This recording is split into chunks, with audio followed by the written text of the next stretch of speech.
Hey guys, this is ZM88 here with another SCP. I believe this would be another one. I'm not sure if the other one got taken down or not because I've been on my channel in a while. Anyway, this is SCP-829. SCP stands for Contain, Protect, Secure, Protect,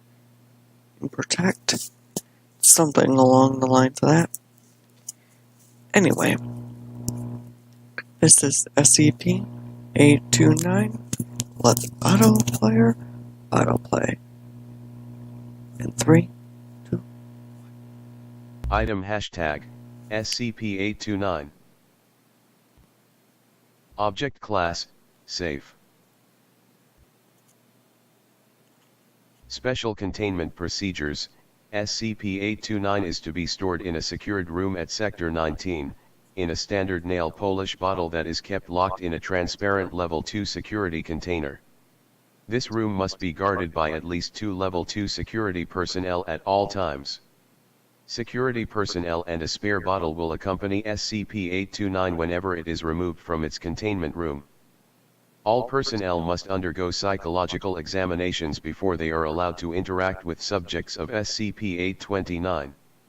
Any persons who show signs of excessively compliant behavior must immediately be removed from the presence of subjects of SCP-829. Note: SCP-829 appears to be equally effective on both males and females. For clarity, this document will assume that the subject of SCP-829 is female. Description: SCP-829 is a volume of nail polish, typically 3 to 10 cubic centimeters in size, composed primarily of brand nail polish, but also variable amounts of water, human blood, from multiple individuals, and small amounts of a large number of organic compounds. For a complete list of compounds detected in SCP-829, see Document 829-CM. SCP-829 is able to generate more of itself by absorbing water vapor from surrounding air, and by drinking human blood dripped into its bottle. If neither water vapor nor blood is available, SCP-829 becomes dormant, and does not appear to exhibit negative effects from extended dormancy. To date, researchers do not know how SCP-829 can utilize so much water and still maintain its properties as a nail polish.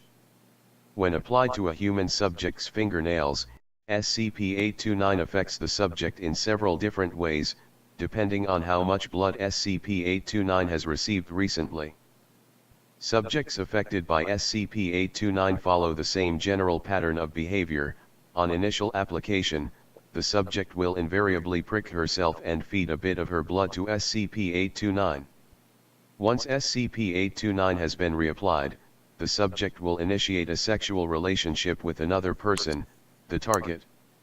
As the relationship develops, the subject will introduce bondage and domination into the relationship, with herself in the dominant role. The subject will also start to scratch the target with her fingernails and draw blood, some of which the subject feeds to SCP-829. The target generally derives pleasure from these scratches. After a variable length of time, most often 6 to 12 weeks, the subject will restrain the target to a wall or table.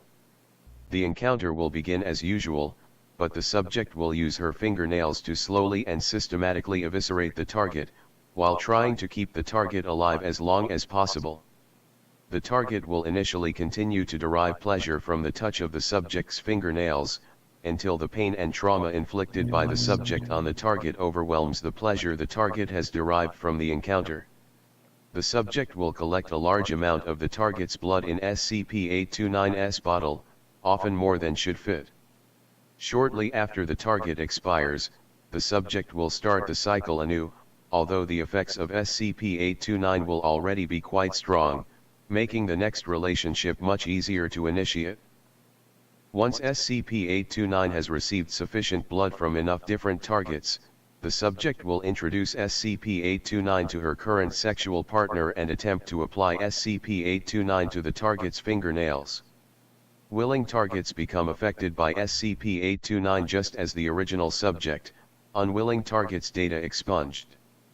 Both subjects will together continue the flirtation to evisceration cycle, seducing some targets individually and others together. As progressively more blood is given to SCP-829, the subjects will periodically recruit more targets as new subjects for SCP-829. However, if SCP-829 is not fed enough blood, then one subject, usually the newest recruit, will become a standard target, whom the remaining subject, S, will then restrain and disembowel. For more information, see Case Study 829CS01. Addendum 1//19, Dr. was brought in to assist researching subject 829-14, a 28-year-old Asian American female. During their initial interview, the subject brushed her fingernails across Dr's skin, eliciting an expected response. Approximately 3 hours later, both were apprehended when Dr. was helping the subject escape Sector 19. Dr. described a strong compulsion to do what the subject asked of him when touched by her fingernails. This compulsion faded after around 48 hours. The subject was terminated as normal.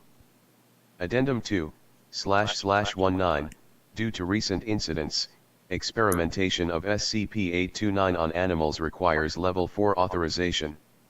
Experimentation on any member of the following taxonomic orders requires O5 authorization: Carnivora, Chiroptera, Crocodilia, Falconiformes, Pisciformes, primates, excepting humans, Proboscidea, Strigiformes, and Struthionoformes.